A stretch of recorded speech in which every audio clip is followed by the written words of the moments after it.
இங்கே எவன் எவனையோ தலைவன் என்கிறான். திரையில நடிச்சவனெல்லாம் இங்கே தலைவனாக கொண்டாடப்படுகிறான். மக்களுக்கு பிரச்சனை என்றால் மக்களோடு செல், மக்களோடு வாழ் என்று அண்ணாதுரை சொன்னார் என்பதை பேசக்கூடிய தலைவர்கள் 41 பேர் பாடிய பனையூருக்கு கொண்டு வான்னு சொல்லாம 41 பேர் பனையூருக்கு வான்னு சொல்லியிருக்கிறான். இவனெல்லாம் தலைவன் என்று இந்த நாட்டில் கொண்டாடப்படுறான். கோட்டர் கோழி பிரியாணி கொடுக்காம, காசு கொடுக்காம சென்னையில மழை நாள்ல, அதுவும் சனிக்கிழமை சாயந்தரம் ஒரு கூட்டத்தை கூட்ட முடியுமா? கூட சொல்லுங்க.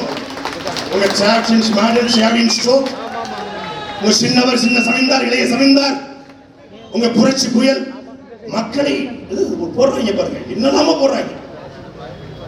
தமிழரை மீட்க போயிடும். எதுக்கு மீட்கணும்? உங்ககிட்ட தான் முதல்ல மீட்கணும். தமிழரை உங்ககிட்ட தான் மீட்கணும். ஒரு அரசியலை புரட்டி போடுகிற இடத்துல தேவர் திருமகனார் இருந்தார் அன்னைக்கு. இல்லைன்னா தொகுதிக்கு போகாம இன்னைக்கு தொகுதிகளை தலைகீழ்னு தண்ணி குடிச்சு, தொகுதிக்குள்ள மக்களை பாக்ஸ் கட்டி உட்கார வச்சு, தொகுதிக்கு போற மக்களை வந்து தினமும் காலையில வான்கோழி பிரியாணி, மத்தியானம் கோழி பிரியாணி, இரவு மட்டன் பிரியாணி போட்டு எதிர்கட்சிகள் பார்த்துக்கூடாதுக்காக தனியா போய் மண்டபம் பிடிச்சு அடைச்சு வச்சு ஓட்டு கேட்கிற கட்சிகளுக்கு மத்தியில கடைசி தேர்தலில் தொகுதிக்கே போகல. தொகுதிக்கே போகாமல் ஒருவரால் வெல்ல முடிகிறது என்றால் அவர் எப்பேற்பட்ட தலைவராக இருந்திருப்பார் என்பதை நாம் கற்பனை செய்து கொண்டு பார்க்க முடியும். ஏன்னா அவர் மக்கள் இருந்து வந்தார். சும்மா தேவர் சமூகம் தேவரை கொண்டாடல.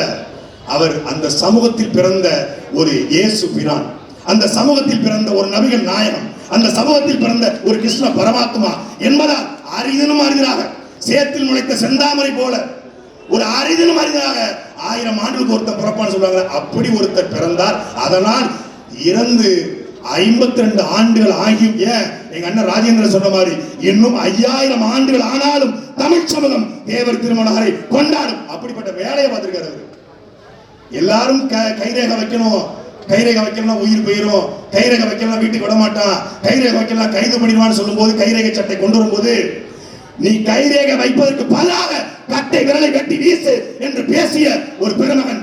அந்த கைரேகை என்கிற குற்றப்பரம்பரை சட்டத்திலிருந்து மரவர மட்டும் இல்ல, கல்லற மட்டும் இல்ல, வளையற மட்டும் இல்ல, உடைய ஊராணி கவுண்டர் மட்டும் இல்ல, 82 சமூகங்களுக்கு குற்றம் பரம்பரை சட்டத்தை ரத்து செய்ய போராடி ரத்து செய்ய வாய்த்தவர் தேவர் திருமகன். அதனால அவன் தேவர் ஜெயந்தி கொண்டாடுறான். தேவர் என்பதற்காக கொண்டாடல, அவர் எங்கள் தேவைக்கு நின்றார் என்பதற்காக கொண்டாடுறார். சும்மா சாதிக்காம இதே சமூகத்துல சேதுபதி மன்னர்கள் இருந்திருக்காங்க, எத்தனையோ பெரும்பெரும் ஜமீன்தார்கள் இருந்திருக்காங்க. தன்னுடைய சமூகத்தை சார்ந்த ஜமீன்தார்கள் அதிகமாக இருக்கிறார்கள் என்று தெரிந்தும் ஜமீன்தாரி முறையை எதிர்த்து போராடிய தலைவர் தேவர் பெருமகனார். எல்லாரும் முன்னாடிக்கிறான். யார் ஜமீனு?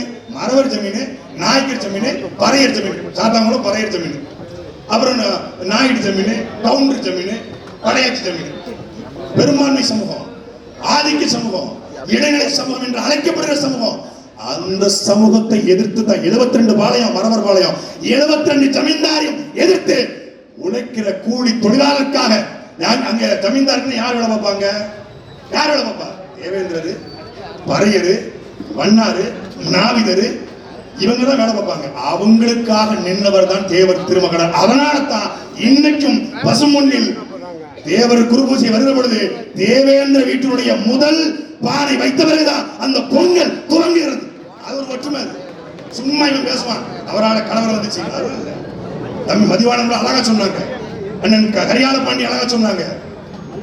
இது திராவிடத்தினுடைய சூழ்ச்சி. தேசியமும் திராவிடமும், இந்திய தேசியமும் திராவிடமும் சேர்ந்து தேவர் இருந்தா தென் மாவட்டத்தில் காங்கிரஸ் கட்சி நுழைய முடியாது என்று திட்டமிட்டு அவரை வீழ்த்து துடிச்சாங்க. நாம் மகிழ்ச்சிக்கும் அவருக்கும் இன்னொரு மிகப்பெரிய ஒற்றுமை இருக்கு. ஏன்னா சாகர வரைக்கும் திராவிடத்தையும் காங்கிரஸையும் அவர் வேறெடுத்து நின்றாரு.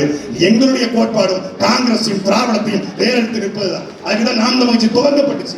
அவர் எதை விட்டுட்டு போனாரோ அந்த பணியை நாம் மகிழ்ச்சி சீமான் தொடங்கி கொண்டு போயிட்டு இருக்காரு. ஒரு வரலாற்று தலைவனை கொண்டாடுகிற பெருமையும் உரிமையும் அண்ணன் சீமானுக்கு எப்படி வந்துச்சு அப்படின்னா, அந்த வரலாற்றை படிப்பாரு. வரலாற்றை படிப்பாரு.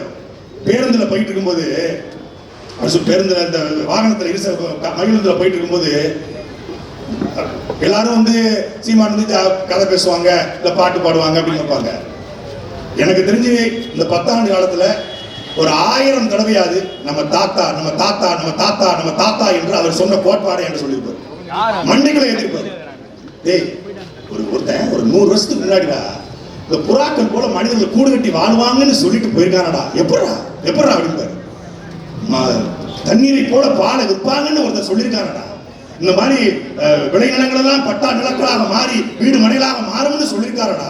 இப்படி மாறிடுச்சு தீர்க்க தரிசி கூட சொல்லியிருக்காரு. அப்படி பார்க்கும்போது அந்த கட்டடங்களை பார்க்கிற பொழுது, அந்த தண்ணீரை பாலை பார்க்கிற பொழுது, வீட்டு மனைகளை பார்க்கிற போதெல்லாம் தேவர் திருமகனுடைய முகத்தை நினைவு கூர்ந்துக்கிற ஒரு தலைவன் எங்களுடைய அண்ணன் செந்தமிழன் சீமான். சும்மா கடமைக்கு கூட்டம் போடுற தலைவன் இல்ல, ஒவ்வொரு முறையும் உணர்ந்து இருப்பார்.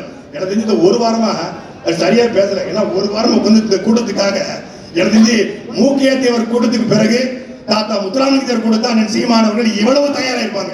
இன்னைக்கு ஒரு வேற லெவல் சம்பவம் இருக்கு. அது கண்ணுக்கு முன்னாடி நல்லா தெரியுது. ஏன்னா நமக்கு தெரியும்ல, அண்ணன் தயாராவது நமக்கு நல்லா தெரியும். ஏன்னா எப்படி அவங்க உள்வாங்குறாங்க, படிக்கிறாங்க, அலைபேசி பேசும்போது என்னென்ன பேசுறாங்கன்னு. அப்படி மூக்கையா தேவர் அவர்களுக்கு அண்ணன் சீமான் நடத்திய கூட்டம் என்பது வெறும் பொதுக்கூட்டம் அல்ல, அது ஒரு ஆவணம், அது ஒரு வரலாற்று ஆவணம். அதே போல இந்த விருகம்பாக்கத்தில் எம்ஜிஆர் நகரில் அண்ணன் சீமான் இன்னைக்கு பேச போற பேச்சு என்பது முத்துராமலிங்க தேவர் வரலாற்றை தெரிந்து கொள்கிற ஒவ்வொருவருக்கும் அது ஆவணமாக மாறும். நம்முடைய தாத்தா கண்ட கனவை, அவர் தூக்கி சுமந்த லட்சிய வெறியை நாங்கள் அடுத்த தலைமுறைக்கு கடத்துவதற்காக இந்த களத்திலே உழைத்துக் கொண்டிருக்கிறோம். அவர் சொன்னதுதான், நம்ம ஊர்ல அரசியல்வாதிகள் அத்தனை பேரும் வியாபாரிகளாக மாறிவிட்டார் என்று சொன்னாரு.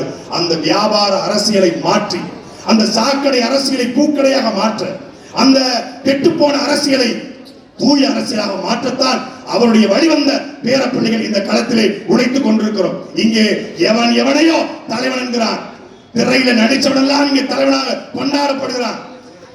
மக்களுக்கு பிரச்சனை என்றால் மக்களோடு செல், மக்களோடு வாழ் என்று அண்ணாதுரை சொன்னார் என்பதை பேசக்கூடிய தலைவர்கள் 41 பேர் வாடிய பனையூருக்கு கொண்டு வான்னு சொல்லாம 41 பேர் பனையூருக்கு வான்னு சொல்லியிருக்கிறான். இவனெல்லாம் தலைவன் என்று இந்த நாட்டில் கொண்டாடப்படுறான். முத்துராமலிங்க தேவரும், காமராஜரும், கக்கனும், ஜீவானந்தமும், சிங்கார வேலரும், மாப்போசியும், ரெட்டமலை சீனிவாசனும், அயோத்தியாச பண்டிதரும் இங்கே வாழ்ந்த இந்த நேரத்தில் கூத்தாடி எல்லாம் நாட்டிலே கொண்டாடுகிற நிலைமை வந்துவிட்டது என்பது எங்கள் தாத்தா ஆன்மா கூட மன்னிக்காது.